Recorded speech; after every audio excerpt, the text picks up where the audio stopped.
ഷാരോൺ വധക്കേസ് അപൂർവങ്ങളിൽ അപൂർവമായ കേസെന്ന് DYSP Johnson. വധശിക്ഷ പ്രതീക്ഷിച്ചതാണെന്നും അന്വേഷണ ടീമിന്റെ വിജയമാണെന്നും ഡിവൈഎസ്പി. ഗ്രീഷ്മ ആദ്യഘട്ടത്തിലെ തന്നെ തെറ്റിദ്ധരിപ്പിക്കാൻ ശ്രമിച്ചുവെന്നും ഗ്രീഷ്മയെ തള്ളിപ്പറയാൻ ആദ്യഘട്ടത്തിൽ ഷാരോൺ ശ്രമിച്ചിട്ടില്ലെന്നും ക്രിമിനൽ പശ്ചാത്തലമുള്ള വ്യക്തിയാണ് ഗ്രീഷ്മയെന്നും ഡിവൈഎസ്പി ജോൺസൺ പറഞ്ഞു. പ്രോസിക്യൂഷൻ്റെ എല്ലാ വാദങ്ങളും ബഹുമാനപ്പെട്ട കോടതി അംഗീകരിച്ചാണ്. വധശിക്ഷ തന്നെ മാക്സിമം പണിഷ്മെൻറ്റ് നമ്മൾ പ്രതീക്ഷിച്ച് തന്നെയാണ്. അപൂർവങ്ങളിൽ അപൂർവമായ കേസ് തന്നെയാണ് എന്ന് ഉള്ള രീതിയിൽ തന്നെയാണ് പ്രോസിക്യൂഷൻ കോടതിയിൽ വാദം അവതരിപ്പിച്ചിട്ടുള്ളത്.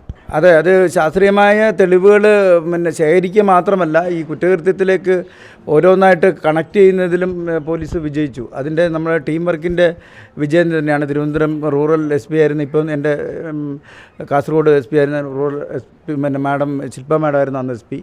അതുപോലെ തന്നെ അന്വേഷണ സംഘത്തിലുണ്ടായിരുന്ന പോലീസുകാർ, സൈബർ പോലീസുകാർ, ഇവരെല്ലാം തന്നെ രാത്രി പകൽ എന്ന പോലെ ജോലി ചെയ്തിട്ടാണ് ഇതിനുള്ള എല്ലാവിധ തെളിവുകളും നമ്മൾ കൊണ്ടുവന്നു. ഈ ജ്യൂസ് ചലഞ്ച് എന്ന് പറയുന്നത് നമ്മൾ ആ വീഡിയോൻ്റെ പുറകെ പോയി അതിൻ്റെ അന്വേഷണ ഘട്ടമായിട്ട് ബന്ധപ്പെട്ടിട്ട് ജ്യൂസ് കൊടുത്ത ആ കടയിലുള്ള ഒരു പ്രായമുള്ള ആളായിരുന്നു, അയാളെ നമ്മൾ സാക്ഷിയാക്കിയിരുന്നു.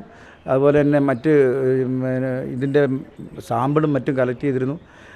അയാളെ തന്നെ നമ്മൾ കോടതിയിൽ സാക്ഷിയാക്കിയിട്ട് പ്രസൻറ്റ് ചെയ്തിരുന്നു.